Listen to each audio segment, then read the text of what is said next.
I want to show you a couple things, and forgive my back because I don't want to put my glasses on and I can't see that anymore.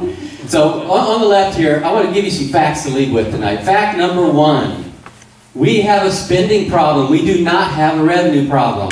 No matter what they tell you, we have a spending problem. We do not have a revenue problem. Here is the truth. Since 2006, inflation has gone up 14.4% cumulative. And Tim, keep me honest here because I did this really late at night, so I apologize. That's pretty close. That's not spot on. That's really close.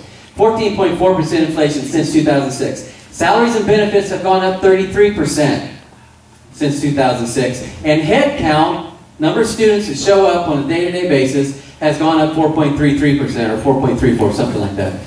That's since 2006. So if you compare salaries and benefits against inflation, salaries and benefits have gone up 230% more than inflation. So we're about 2 to 3 times the rate of inflation on what salaries and benefits have gone up. Have I lost anybody yet?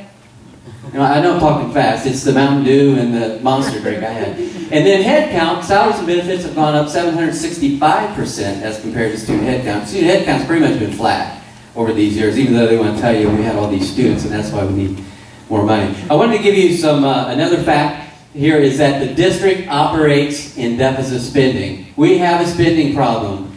We don't have a revenue problem. It's kind of hard to see here, but these are the last several 5-year forecasts, and the facts are really hidden in plain sight, and they're in the 5-year forecast, so I really encourage you to go check that out.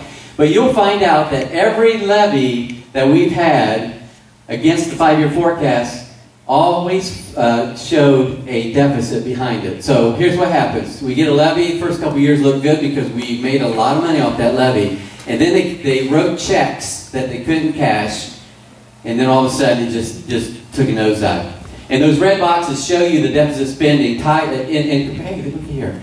These little red boxes here show you the deficit spending over the course of several years on the 5-year forecast. Issue 4 was that first one in 2006 that I was welcomed to the neighborhood with. That was $24 million.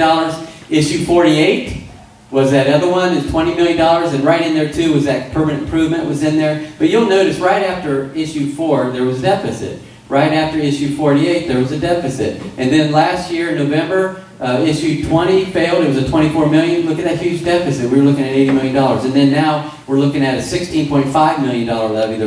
That's what issue 10 is. And we're showing this year as a $5 million. And I've kind of guesstimated out, if they do what they've historically done, once you give them the money, we'll be looking at about a $27 million deficit in 2016. Now, they have told you that issue 10 will last 3 years. Did I hear that? I'm going to make a prediction. It won't last 2. It will last 2 and they're going to come back. Okay, so trust and verify. The numbers don't lie. What's the other half of that? Numbers don't lie? Verify. Verify. Trust and verify. Here's a 5-year forecast showing it a little bit differently. I like this. I call it the tiger's tail.